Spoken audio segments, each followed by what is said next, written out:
I feel like there's some context needed here, so I am going to build up the story right from my childhood. And there are two very significant aspects to the story. One is that even as a child, I felt this really strong connection to spirit. And as an adult, the connection remained, but I never thought I was going to do much with it other than just have my own private, strong connection with spirit. I never thought, even in my wildest dreams, that one day I would be practicing professionally as a shaman and even becoming a psychologist. In fact, till I was about 42, I was in a totally different field. Now, the other significant thing is that apparently, according to my mother and my grandmother, I had two attempts on my life as a baby. So, I was born in Calcutta, West Bengal, and this area is somewhat notorious for the dark arts, black magic, if you want to call it that. And apparently, there was black magic done on me with an intention to kill me, and it was my grandmother who saved me at that point of time. So it would have been one of those things where you have this weird caught death and you don't know what happened. And luckily, I made it in this world because my grandmother made sure that this black magic could not destroy me. Then there was this whole other way that I came into the profession of becoming a psychologist, becoming a shaman. And I think for me it started way back in the late 90s when I went to professional counseling for my failing mental health. And then that led to me coming into my own as a psychic medium and accepting and becoming friends with this ability, where I had earlier run away from this part of me and was very frightened of it. And I remember the first time I came across Carlos Castaneda's books on shamanism, and this was somewhere around the early 2000s, and a friend of mine bought me his books. And when I started reading his material, I felt like I knew things that I didn't know how I knew, but I knew.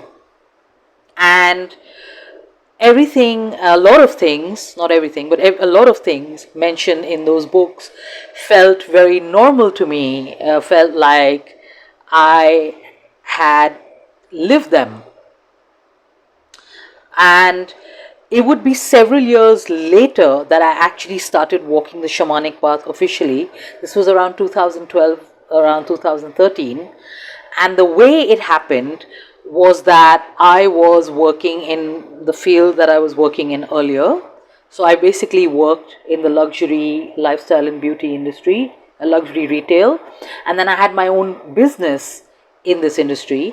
And around this time, in around 2012, 2013, my business started to go south, and I pretty much lost everything I had, including my life savings, my home, friends who were very dear to me. Many of them passed away. Basically, my whole life just fell to pieces, and that's those series of events actually brought me into practicing professionally as a shaman, a story which I will get into in another video because it's too long for this one.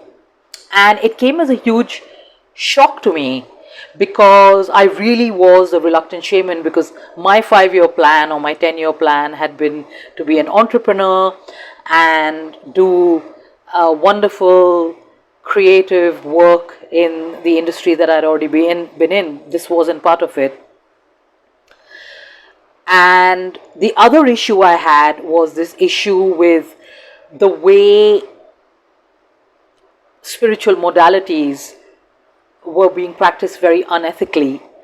And I didn't want to become one of those unethical spiritual practitioners.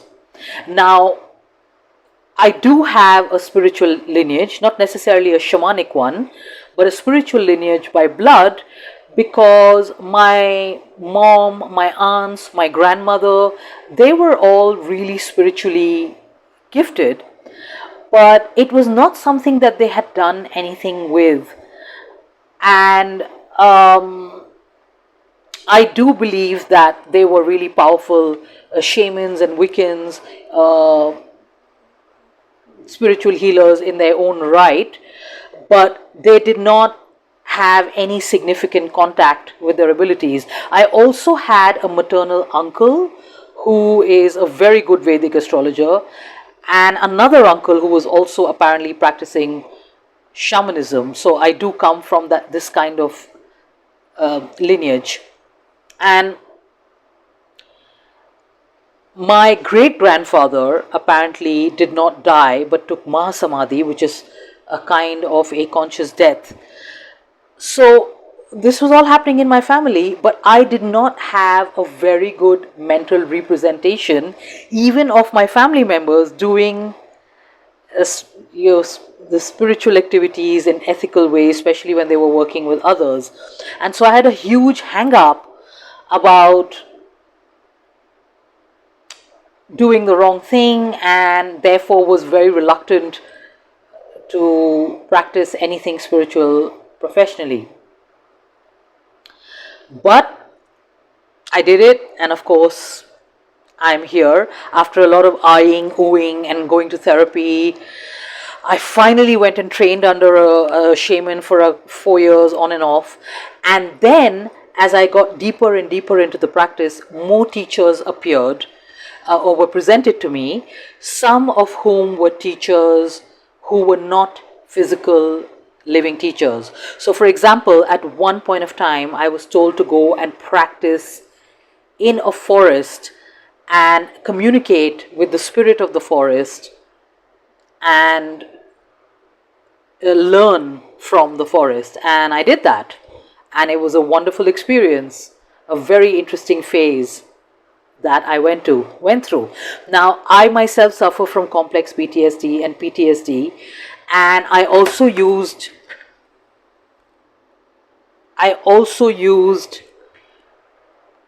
these learnings to heal myself, and I have to say I had amazing results. So I was literally being able to do in a few weeks or a few months what would take years in therapy. And so I realized, not decided, that my path as a shaman would be to help others also overcome their own trauma, especially the trauma from domestic abuse and from narcissistic abuse, because this had been my own history as well. And the most significant thing that happened that brought me to where I am now as a Black Jaguar shaman actually started around the year 2017. So around that time, I had a few things that started happening to me that didn't really make sense. But now when I look back, it's like a 360-degree coming full circle, and wow, this makes total sense now. So the first thing that happened is I started getting these communications about leaving my country, especially with a mission to find a new earth home. And one of the places that I visited in 2018 to search for this earth home was Mauritius. And something very strange happened to me the day before I flew there. And this was that a crow came and sat on my head. It didn't harm me, it didn't scratch me, it didn't do anything, no attacking, no biting. It just gently came and sat on my head twice. The other weird thing that started happening to me was that I started having these dreams telling me that I had an ancestor who was calling me to come to Mexico. Now, how I normally operate when I get spiritual messages is I try my best to test their validity in my day-to-day life, in everyday life, and only if I'm convinced that they have a validity in my day to day life? Do I take them seriously, or do I act on them?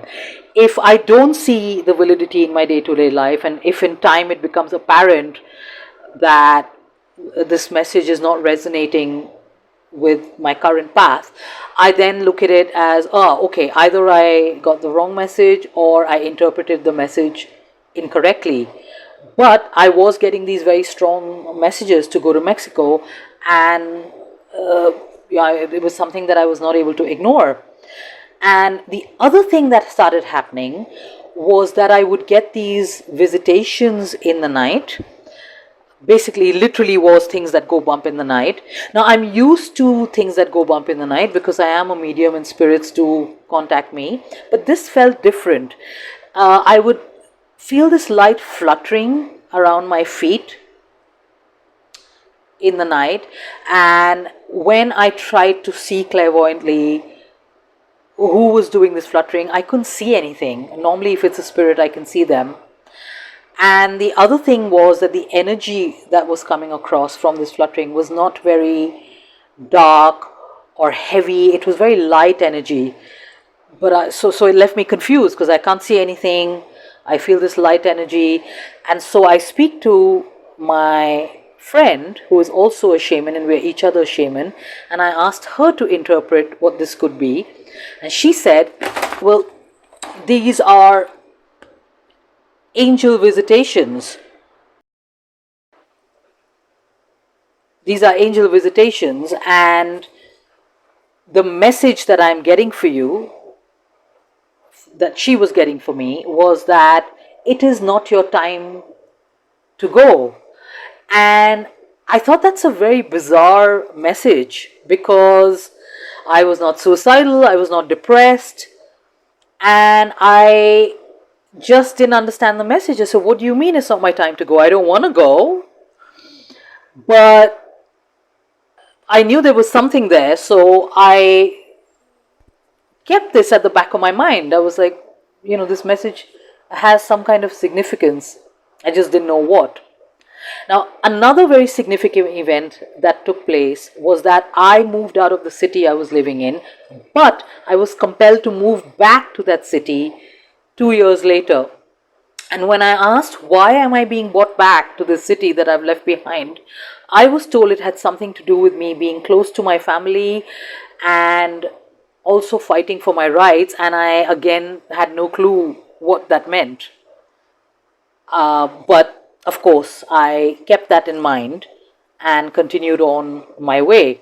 Now, in 2019, I lost my sister, and then I lost my mum in 2021, and I moved back into my family home to look after my father and also our estate.